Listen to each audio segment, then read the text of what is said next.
Hello, everyone. Welcome to YouTube, and I'm back with Paul Sutliff, and we're here to talk about the cancer of civilization, jihad. And this is our third episode. And one of the reasons I'm really happy to talk with Paul is that he was one of the first people to recognize what the Sharia was. He took a cue from me, he started to dive in, and he's been dedicating a lot of time over the last couple of years to that, for which I'm very grateful because it kind of validated me. I wasn't alone out there, swinging in the breeze. So, Paul, just briefly, what made, and also he's a great analytical thinker. He's an author. He's very methodical. He's thorough. His research and his results, what he shows is frightening, is disturbing. So very much well worth a listen. Paul, thank you. And what made you interested? I mean, what made you, just to repeat the same question as before, but what made you realize Sharia was important and made you pursue this? And then, you know, where many others did not and ignored it and just stuck with it with a standard narrative or the Quran and Hadith. When I first read Sharia, I only got a little ways in and I felt like vomiting. They started to justify having sex with children. And still, that section still makes me want to vomit. And then I went through it. I pretty much read the whole thing and then just, sometimes you have to let things stew. But then I'm listening to your talks and we're talking about how you had to give a discussion on how Sharia could possibly be more influential than the Quran. Well, the truth is, the modern Muslims I'm meeting, not very many Muslims know the Quran because they say they're not allowed to read it unless they know Arabic. And the studies are that only 20% at the minimum, or at the maximum, understand Arabic in written form. Oh, we have a problem here. If 80% of the Muslims can't read the Quran, we're in trouble. Mm-hmm. And that's actually one of the Why don't they want to read it in English? Is there something wrong with the English version, Paul? It doesn't matter what language, it could be Indonesian or whatever. They're scared that you might actually hear the truth about how badly written the Quran is how I'm looking at it. Or you might discover there's a good possibility it wasn't written until a few centuries after Muhammad was dead. Muslims would never do such a thing, Paul.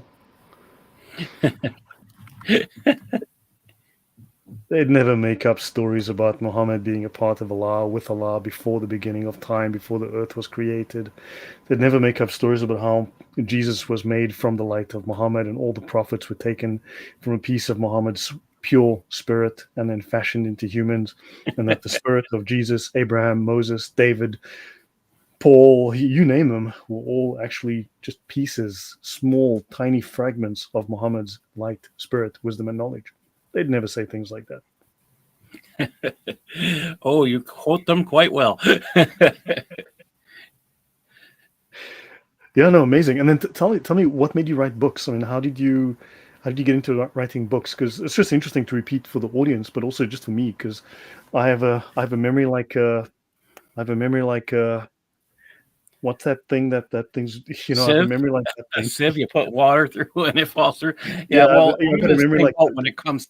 when it comes to Islamic names, I can't keep them in my head.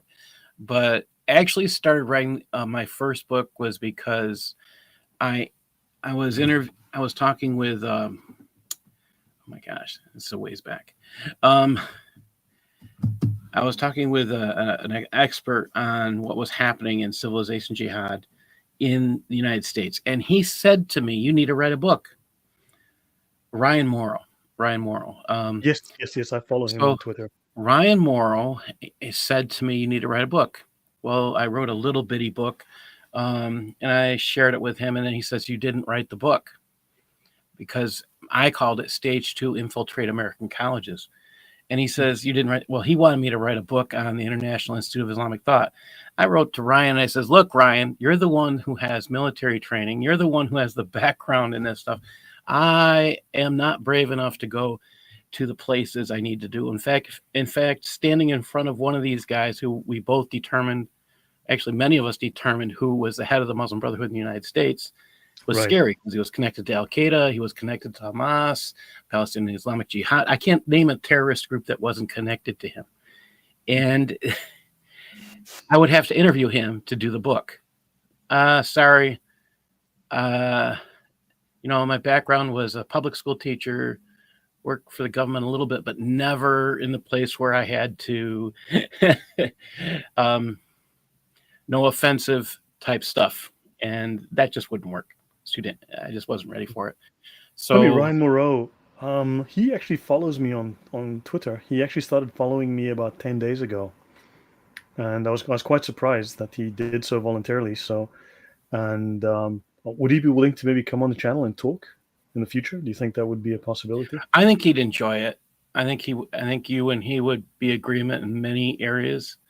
I like him. I just don't always agree with him. I think he's more I think in he the seems middle like a little bit of a sometimes. contentious fellow. I mean, you get that impression. He's very, I mean, his experiences, his background, he's with a polarizing figure, but I mean, he's in the fight.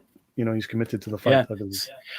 My biggest issue with him was when he did when they did he did a story on Nazareth College, which I brought to him, and he never gave me any credit for that when he did write a story up on them. Like, Okay. I was the one who exposed it, and then he wrote it in a story a year later and never gave me any credit for it. That's the only thing I had with it. I like a lot of his work. Unfortunately, Clarion Project and Middle East Forum do not recognize Islam as the enemy. And that, I think, is difficulty. He's no longer with Clarion Project, so maybe he's starting to strike out on his own. Maybe he does now see Islam as a problem. I don't know. Okay, so just briefly again, just like a one-word summary, what's in one sentence. What is his main focus then, and what does he dismiss I Islam as? I haven't. I'm not sure right now because I haven't been following his material as of late.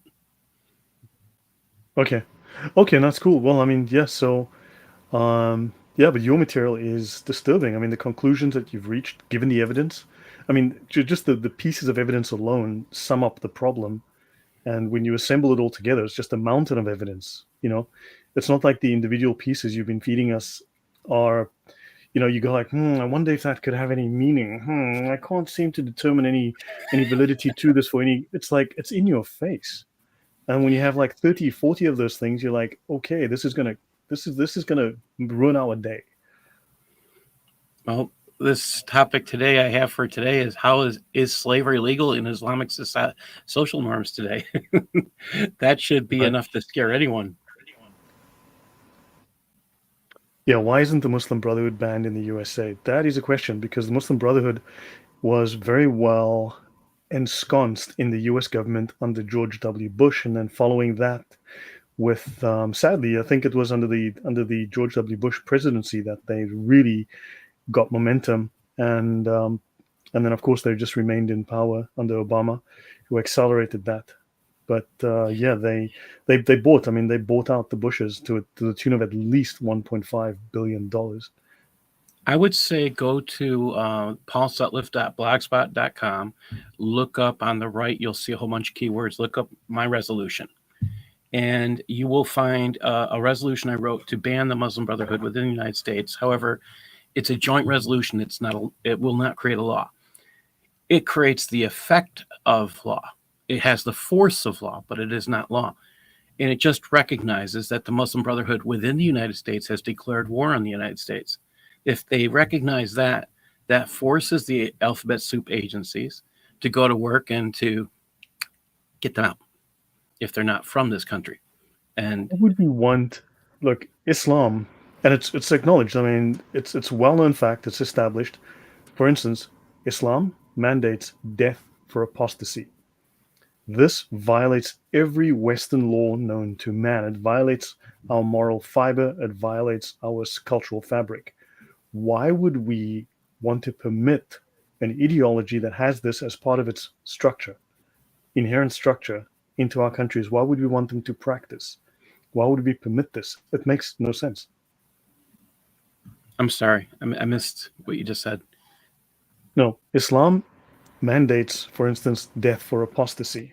Yes. This is an undeniable part of Islam. It's factual. We know this. This is not a rumor or a rumor of a rumor. Why would we thus want something as barbaric and literally murderous as that to be permitted in Western culture when it violates our laws, our morals, every concept of our culture? I want to answer the foolishness that's being put in here, Christian nationalism. Just so you know, Christian nationalism. Well, Christianity is a religion; it is a faith structure. Nationalism is something that has to do with your country. Why you're creating this new terminology, Christian nationalism, as if nationalism is something new or Christianity is something new, I feel sorry for you. But nationalism is love of your country. Is there anything wrong with loving your country? I'm sorry, No. there's nothing wrong with loving where you live. Now, There's nothing wrong. I if I feel can sorry add for to you to that, think that. if I can add to that, the whole concept of demonizing nationalism, of patriotism, began after World War II, right? Because Hitler obviously was very patriotic and very nationalistic. However, that was one based on mythology, because it was Gnostic, was based on mythology, based on fictional past, and two, it was based on Darwinism, which was scientific racism and eugenics. This was social Darwinism, and this is not Darwin's cousin. Darwin's cousin learned social Darwinism from Darwin. Darwin was a social Darwinist. His whole family were involved in the eugenics movement. So anyway, the whole point is, one, morality was just do the opposite of what the Nazis did, which was don't be patriotic and don't be nationalistic. However, the socialists were very, very embarrassed that a socialist, a non-Marxist socialist, that was the distinction between the Russians and the fascists and the Nazis, was they were the one side was Marxist, the other side was non-Marxist, but they were both socialist. Were very embarrassed by these socialists who put socialism in a very bad light, and they wanted to disassociate themselves. But the simple fact is that they simply tried to conflate nationalism, love of country, pride in country, national unity, with a hatred of the other. And so they tried to say that being a nationalist means you're a Nazi. So when they call you a nationalist, they try to claim that you're a Nazi, which is not true, because Nazism was based on very specific ideologies, but someone who loves country. So if they can make you hate your country, they can make you dissolve your borders. Remember, those who can make you believe in what's the phrase? What's the quote? Those who can make you believe in what's it? Foolishness can make you commit atrocities. What's that quote, Paul? I don't know that one. No, those who can make you believe in absurdities can make you commit atrocities. Yes. So I put the blog. So somebody asked where the website was that I was referring to. You can I'll get it up to you. paulsutliff.blogspot.com. Need to kill your tab. Oh, it's echoing. Yes, you need to mute your tab. Okay, I will fix that. All right, we'll try this.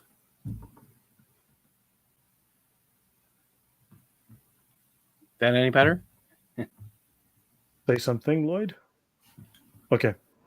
All right. Okay. So the question is this is one of the chapters of my book: is slavery legal in Islamic social norms today? And the sad, sorry truth: yes.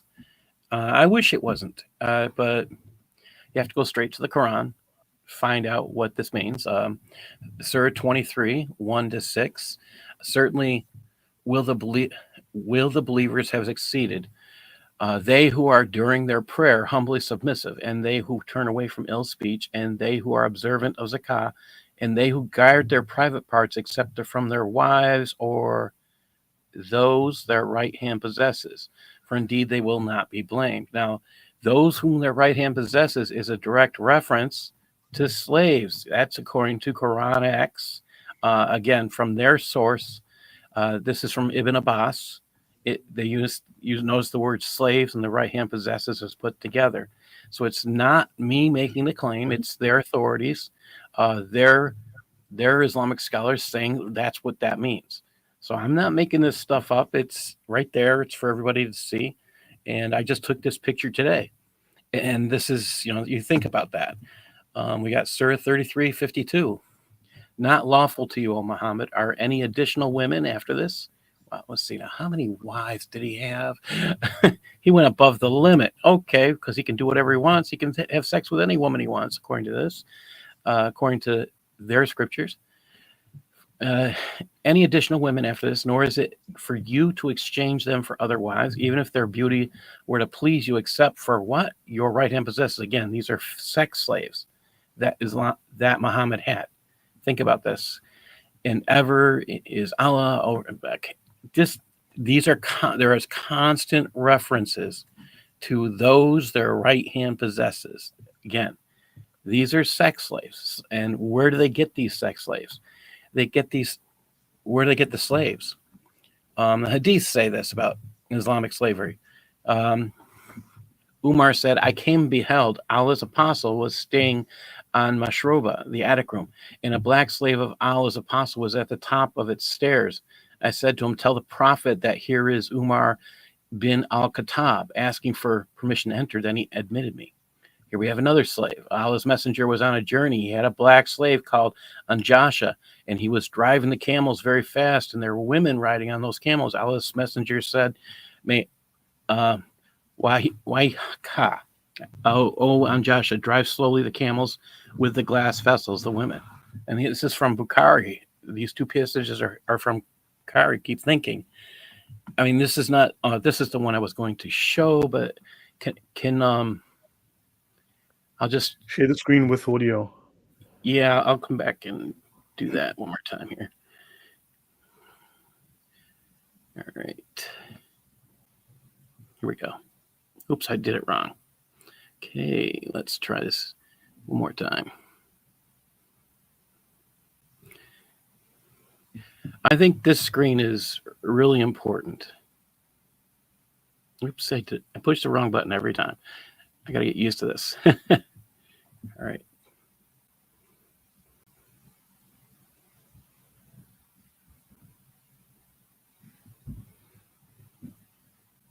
فقلت شنو قانون الجواري؟ فقالوا قانون الجواري يعني قال لي مفتي قانون الجواري إن لازم تكون دولة مسلمة غازية، دولة مسيحية أو دولة غير ليست على دين الإسلامي، وأسرى، يعني لازم يكون أسرى حرب.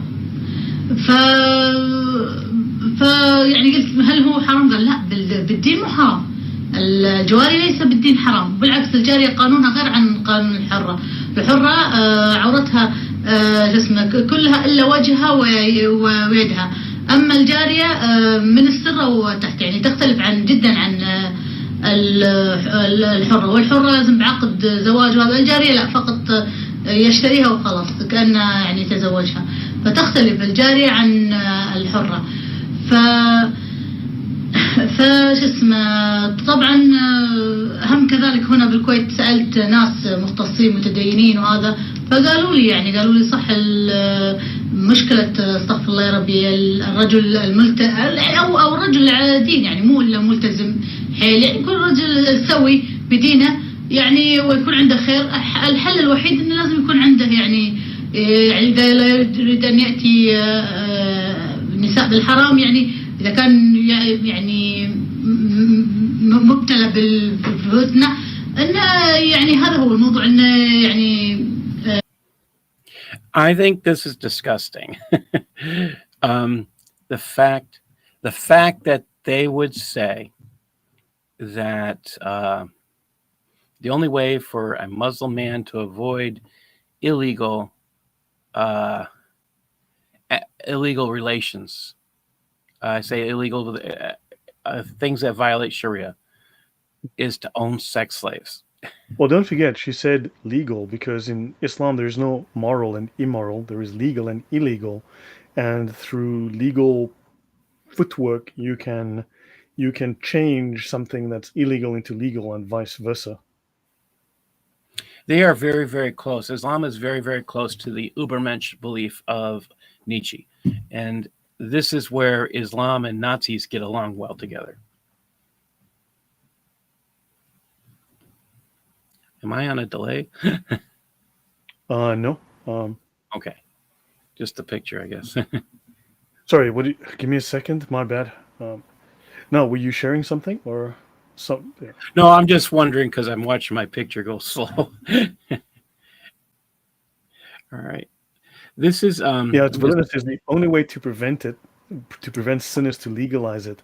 And that's what some Gnostics did. So instead of, you just make it legal and it's not a sin anymore. It's like, okay.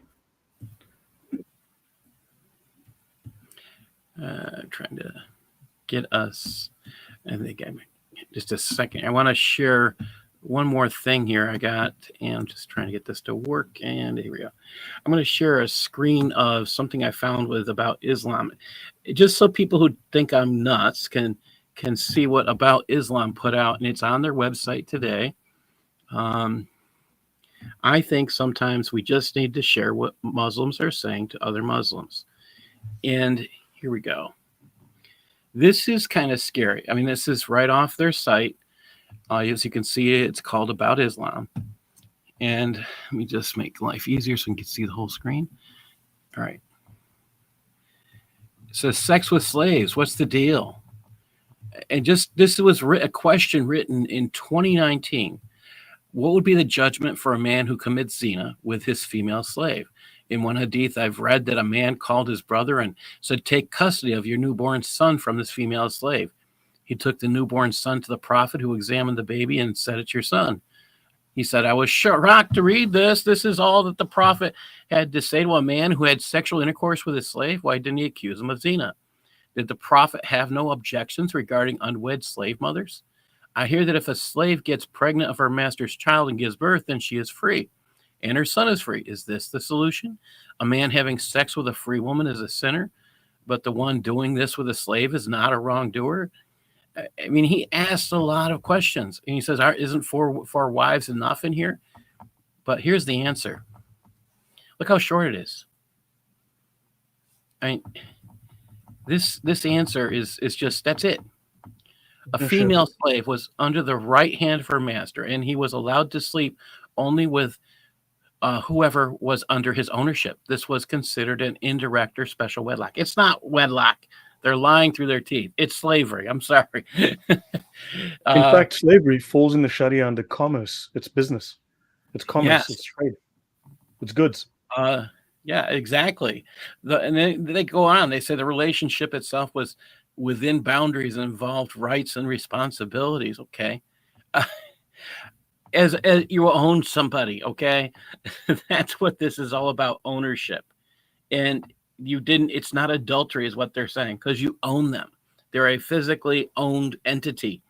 And this is just, it should bother people. I mean, there's a lot more audio and video out there that I can share on this. I want people to actually go look this up. Go to memory.org.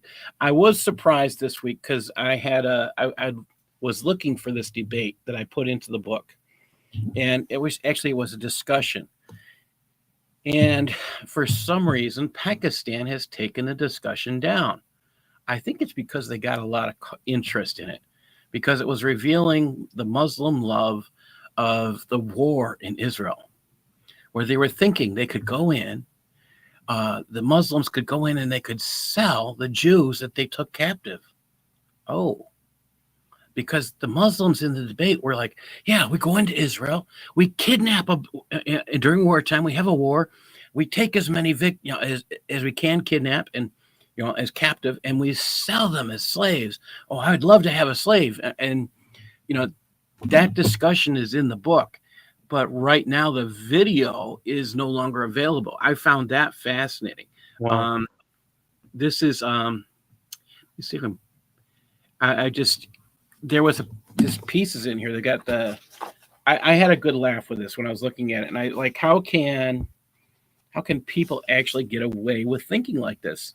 And I think you have to be more primitive in your thoughts than most of us are. I mentioned to people before that third world thinking, third world ideas are often alien to the first world. So in the first world, when you come across an idea that's irrational, you would go, well, logically speaking, I need to reject A and accept B because reasons. Whereas if you're in the third world, you were not raised on a diet of Aristotelian logic and non-contradictory logic, and syncretizing ideas that are completely incompatible is just Tuesday. Now, I'm going to share this one more video. This will make you think. We call this guy Pikachu. Sorry, Daniel Pikachu.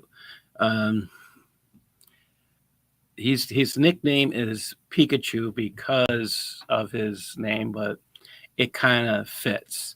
Apostate Prophet caught this, and I'm sharing it through him. It's just, this is sick. And let me just play this. All right.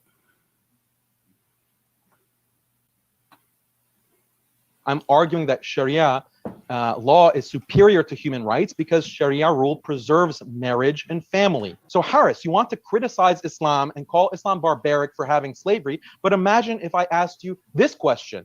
Do you support using weapons in war? Do you support using guns to shoot people or swords to stab people and kill people? Do you support that? Because all of that is violent. All of that is barbaric. Presumably, you'd say, yeah, of course I support weapons and killing, because how else are you going to fight war and defend yourself? Well, that's exactly the point with slavery. In the pre-modern period, you couldn't have war without slavery any more than you could have war without weapons and killing. In other words, if killing people can sometimes be justified, then slavery can also sometimes be justified. You should just acknowledge that slavery could be completely justified in certain circumstances, which, by the way, are the circumstances people have lived in for 99% of human history. Now, if you want to argue that Islam requires enslaving people today, I would say that that is not correct. It depends on the imam. The imam has the option to pardon people and forego taking slaves in war. So in modern times, a hypothetical imam could exercise this option and still be 100% consistent with the most strict understanding of traditional Islamic law. You could respond to me and say, well, Daniel, fine, slavery could be justified in the past, but now with modern technology, modern weapons, clearly slavery could never be justified. That means Islamic rules regarding slavery are not justifiable in our modern context, which means at least one aspect of Islamic law is obsolete. And if one aspect of Islamic law is obsolete due to modern technology, then why not all of Islamic law? But the response to this is simple. Which is the better world? One with the constant threat of nukes and constant terrorizing of the world's poor people with trillion-dollar weapons programs? In light of these modern technological horrors, the practice of Islamic slavery actually seems a far better alternative in the context of war, even if it were practiced today. Now, let me get to the point about sex slavery. I'm just going to drop that. That's just like, this guy's a sick, and whoever said he was a pedo, they were exactly right. Yeah. No, I mean, well, let me just show this on the screen. This is from the Sharia, from the Alliance. So they say here, whoever enters Islam before being captured may not be killed. So you can kill captives, which goes against the what's it, the was that the Nuremberg regular laws or something like that? Yes. Of war. And then all his property confiscated, or his young children taken captive. So here they're speaking of murder, theft, and enslaving children. And when a child or a woman is taken captive, they become slaves by the fact of capture, and the woman's previous marriage is immediately annulled. This is a violation of anything that is holy and all human rights and all civilization. And yeah, Bill Skykes got it right. He said right? Geneva Convention. I was saying Nuremberg, but yeah. The Geneva Convention. Yes, you are right. Correct.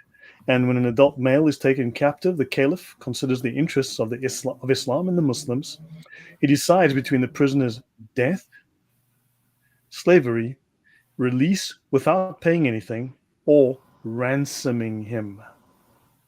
So, commerce again. Elizabeth, if you can please stick to the topic. I am well aware of most of these things, and you are spamming with mostly off-topic comments. If you could just stick to the topic, if you could, rather than going on your own particular narrative, stick closer to where we are, please.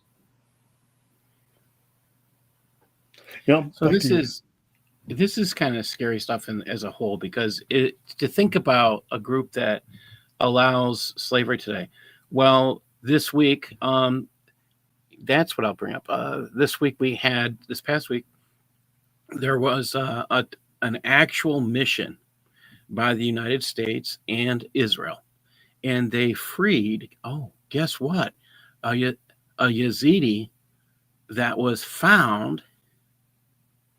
sold to a member of Hamas. And let me just pull this. I'll share this article. I'll read the summary, but I just want people to understand this. I'll read the summary of this, and I'll just put this up here. And let me just get the screen shared. I'm just happy. This was in the New York Post, and go away. All these little pop-ups says I just like want to keep coming and I don't want them. All right. This is, I want people to understand this is still happening today. These things are happening just there's as more slavery today than there was 200 years ago. Oh, yeah, that's true. I mean, look at the date on this. October 3rd, Yazidi girl Fawza Amin Sido, taken as ISIS slave at age 11 and held by Hamas for 10 years, is rescued by Israeli troops in Gaza. Oh. So slavery is still going on in Islamic countries, people. 10 years, they knew she was a slave, all right, through U.S. intelligence and through Israel. This poor girl was set free. Now, let me just read a little summary of what I've said on this. New York Post reported that a young hostage kidnapped by ISIS terrorists, age 11, held by Hamas for a decade, been released in Gaza after a months-long operation by the U.S. She was freed earlier this week. She's now 21 years old, with footage showing her embracing her family. Always, again, a Yazidi girl kidnapped by ISIS from Iraq, brought to Gaza at 11 years old. So they sold her. So my question is, you want to know why? If you remember, when they started talking about where are the kidnapped people, and the head of Hamas was saying, I don't know. They sold them. If they're still alive, they sold them. I'm surprised they have found anyone. And this is part of Islamic commerce. It is in the commerce section, which I am going through. There is a great love of Islam hidden in the Arabic, not translated into the English. And that is mind-numbing. Yeah, the fact that they would want to hide that. I mean, it's shocking. Also, it's been removed from the Reliance, but you can find it in the Hedaya. It covers a significant portion of the Hedaya. So I have another brief topic we could go into. This one I think gets people. And here's the question. Is there ethnic prejudice giving Arab superiority within Islam? Now, I find this question rather shocking in the fact that it's something I never expected. So, I just asking questions about Islam, and you find these discussions by Muslims asking this question. And what they're quietly doing on the internet is deleting these topics.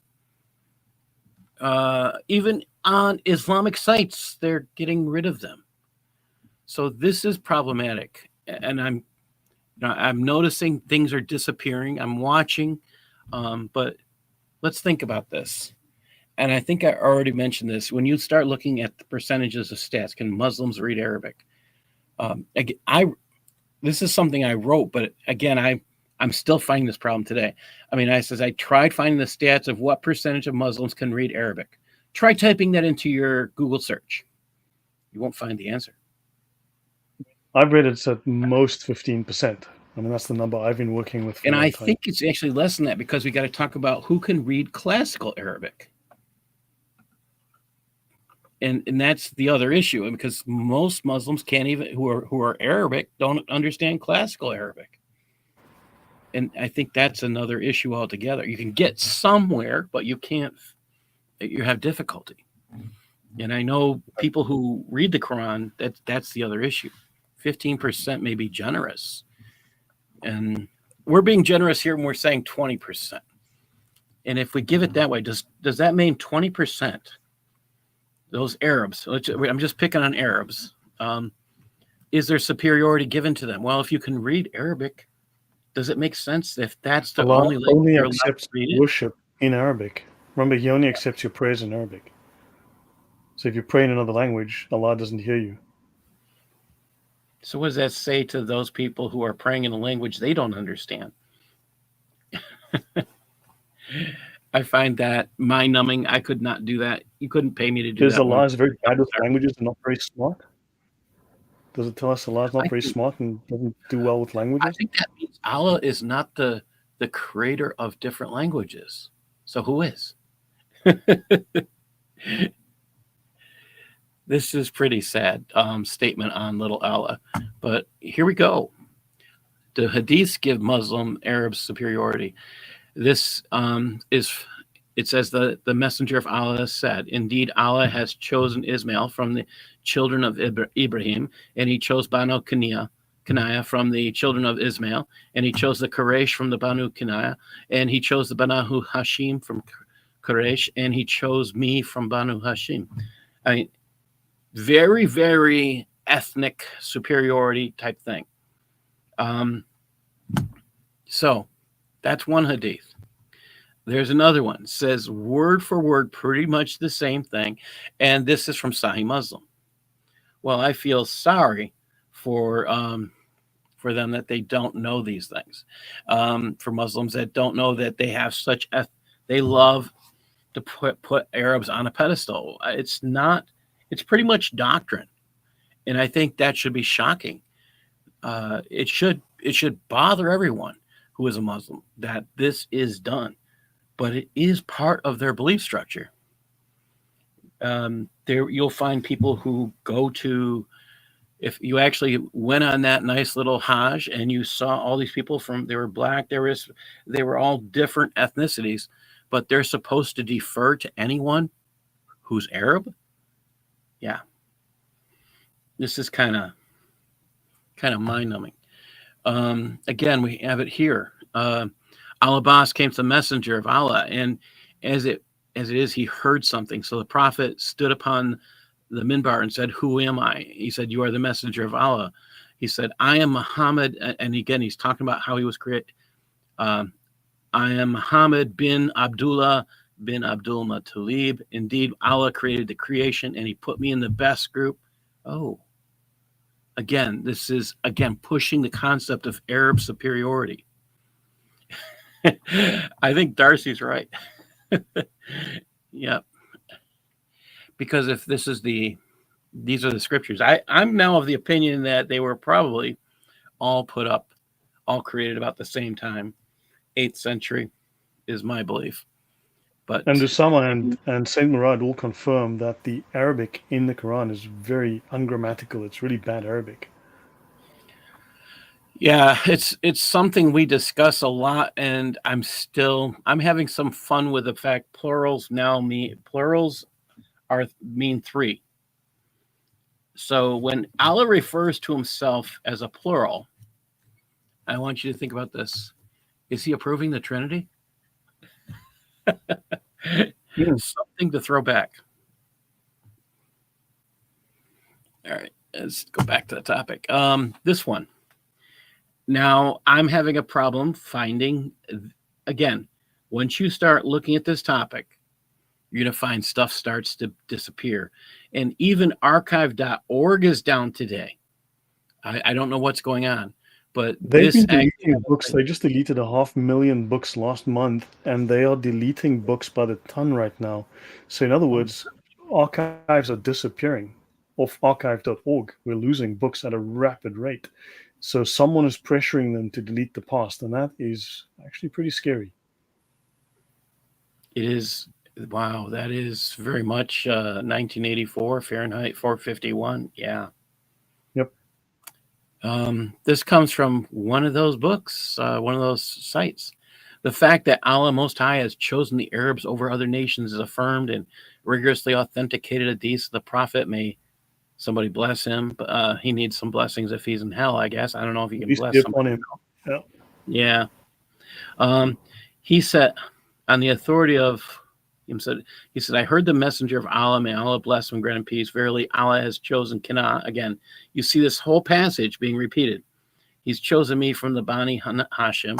All right. How about this one? Sheikh al-Islam Ibn Hajar al-Haytami and others on the topic of Arab superiority. He says, therefore, the preference of Arabs over other nations and the preference of some Arabs over other Arabs is affirmed in the sacred law. Allah has even preferred some months over other months and some days. This is just Why push this concept? Because in order for them to have to read the Quran in Arabic, you have to push Arab superiority. And they kind of and go Islam is really just Arab supremacism. I tracked this because I was seeing it and I wasn't sure, if it was approved in there. I actually had no clue when I started researching this one. I didn't expect to find it backed up by their scriptures. And when I started reading Muslim discussion pages on this topic, and I see them agreeing on this topic, I'm like, whoa, what's going on here? Why is this so easy to agree on? Why are they saying that this is a fact or not? They were asking serious questions.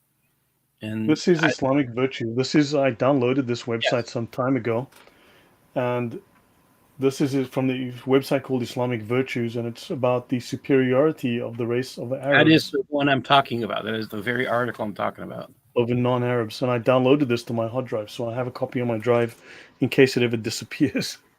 I do that with some of these. So I have Well, I'm software. going to start doing that. Yeah, so they speak about it. Eminence. This is how these Muslims interpret this. And he made me from the best of them, the Arabs. So yeah, I mean, this is when they speak of apartheid. Yeah, then Islam, I guess, fits that bill really well. And I can say, as a South African, that sometimes apartheid didn't fit the bill of apartheid as blacks in America love to describe it, or as Palestinians or Muslims love to describe apartheid. So What is this? I mean, this is the thing that bothers me here is this is considered normal and it's accepted and it's considered, I guess we would, in the Western world, we would consider this offensive as a whole. Kind of get where Asians have this ethnocentrism about them. That's kind of historic. But this is made a matter of religiosity or political belief structure, because I really can't see Islam as religious as much as I see it as political. Just to think that that's part of their political belief structure, is part of their law, this becomes problematic. So now if you are Arab, you're given superiority, you might not be charged with the same crime as somebody else. If you get charged with the same crime, you might get less time because you're superior. Islam Q&A. This is from today that I got this. This guy writes, I'm very confused about the position of Arabs over other races in Islam. The Prophet himself said that Arab is not better than a non-Arab. Yet I've also heard that Arabs as a whole have been given a superiority over other races. Take a look at their quick answer down here. We need to show respect on account that the fact that they are the same race as Nabi. Oh, Nabi, the word prophet. Oh, it's incompatibility between an Indian and a Zulu. Really? So they're saying, this is just, I mean, talk about racism. And they're the ones, saying they're putting in racism. It's just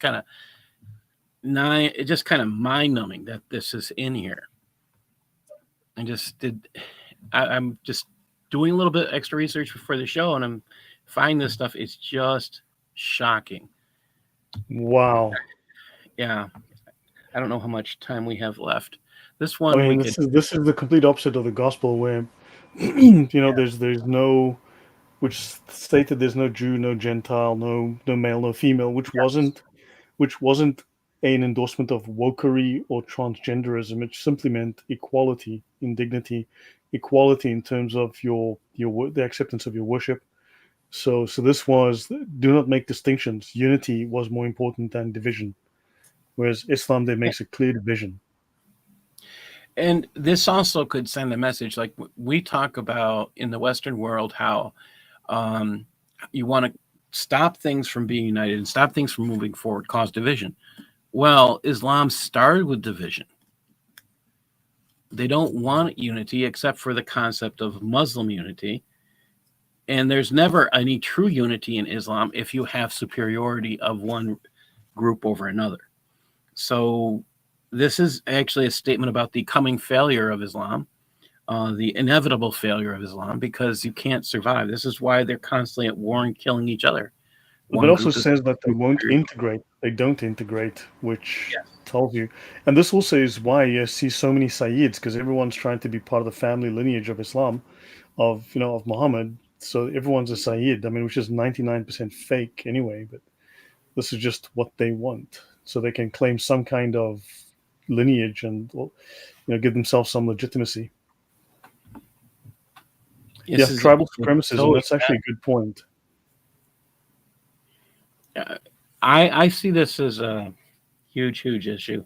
The reality is sometimes more horrible. Next, I put in, are women considered less than equals under Islamic social norms? This is pretty simple. I like Dr. Phyllis Chesler. I've had a chance to interview her a couple of times. She said the plight of both men and women in the Islamic world, and increasingly in Europe, requires a sober analysis of reality and a heroic response. World events have made feminism more important, yet at the same time, feminism has lost much of its power. To my horror, most Western academics and mainstream feminists have not focused on what I call gender apartheid in the Islamic world or in its steady penetration of Europe. Now, I would tell you she's probably what you would consider a true feminist, because she's for all women, and she is not for, let's pretend that this stuff is not happening in Islam. Because a true feminist, where the problem is. Most of them are just, 99% of feminists just seem to be man-hating communists anyway, and hypocrites. Because you do not see them speaking up. Very, very few of them, if any, speak up about women's rights in Iran. I don't understand. This is one of the things it was one thing to read her book when I started listening to some of the stuff she said. And I read her book and I interviewed her about her own personal life and her own encounters. And I was just kind of surprised how this is a very personal thing for her. She did marry a Muslim and found out there was much deceit and how women were treated much differently, found out the hard way. At one point, her passport was taken from her, and she was a second-class citizen because she was simply female. And I want you to, people don't realize how much of a reality this is. And I do recommend the book, Islamic Gender Apartheid, if you're asking any questions about what I'm saying. I think this woman is fantastic. She is a little more senior than I am. I'm not sure she's still with us, but she is an outstanding professional in this field. She pointed out, she points this out, Quran 2:282. And she says, you need to look at this. And I'm just going to read the stuff in the red here. It says, so if there were not two men, it's talking about you have to have a witness, all right? You have to have a witness for a contract. Okay. So if there were not two men, so one man and two women of those among you who are pleased for witnesses, so that if one of them should make an error, the other one may cause her to remember. Well, the women aren't bright enough to remember anything on their own. Is that what they're saying? They don't have the brain capacity. They don't have the brain power. Apparently, they don't. Muhammad didn't know the women I know. I know some women are far more intelligent. And you and I were just talking about Clara Lopez, one of these great intelligent people. No, I don't know who he's hanging with. Maybe he's hanging with people that are there. They must defer to him. But again, if this is written hundreds of years after Mo supposedly existed, maybe, again, we're talking about somebody else who's thinking this way. I don't know. Yeah. The thing is, I've spoken about this in the past, the perception of women within Islam, and it parallels or echoes that of certain Gnostic sects. There was definitely within Gnosticism, there was a very poor view of women. So Muhammad says that women are the majority of those in hell. Women corrupt, people around them, etc. And Gnostics held the very same views, and they said that women are the ones who are sucked into the vortex, and are unclean and so on. So there's very much echoes within Gnosticism that parallel that within Islam. So I think that the ideas come from there. I look at this, asking the question, trying to find the answers, trying to find, I mean, my whole purpose with this book is to ask these questions, go look at the Islamic scriptures, find out if it's there, and then I want you to go take a look at the news, see if this stuff is reflected in the news. If you're seeing it in the news, maybe we need to go back and ask more questions. Because if it's in the scriptures, maybe we should wake up and say, hey, this is a problem. They don't want to be in our society if they want these things. Or they want they want to replace our society. The replacement is not just about population replacement, but cultural replacement. In fact, the term genocide refers to ethnic cleansing, which is removal, not necessarily killing, but also refers to cultural replacement. Eradicating a culture is also genocide. Replacing it with another culture, language, that is also genocide. Technically, the term for killing people is democide. So genocide is erasure of a culture. This is something we're seeing. And democide is when they actually physically bring out the weapons and the mass graves. And what are they going to do? I mean, here you've already shared the scriptures, the Sharia, where they're going to, if you take over a country, now they can kill off your men. They can take your wives and your children captive and make them their slaves. This is what they did in Iraq and Syria. God knows why so many countries. Oh, wait a minute. Were they Islamic countries? No, they were non-Muslim countries who decided to take them in. Muslims running from the area. Wait a minute. Were they fearing persecution? No. Were they Muslim men who were military age? Yeah. Was this a hijra, or was this... What were they running from? Again, it was the women who had to fear being treated this way. We've got to start asking these questions, and we don't. And that's the reason why I think that these topics are so important. Are we willing to lose everything? Look, if our government is going to let us down, if our politicians are going to betray us, what you do find, though, is that the groundswell, the people, as the word gets out, as people voice what is not spoken, and that becomes louder and louder, that then eventually even the government has difficulty standing against that wave of sentiment as you build that. And eventually people become ungovernable and things start to shift. And I think this is what we can do as individuals. We can speak about these issues. We can give voice to the frustrated thoughts of those who are silenced. And, they speak of a silent majority, but look, there's a great silenced majority. But we have opportunity now to speak, so I think we should just speak, and I think this will snowball. And eventually, you realize that these people in power are actually the minority, and they really should fear the majority, because we're the sleeping giant, and I think we can wake up that sleeping giant.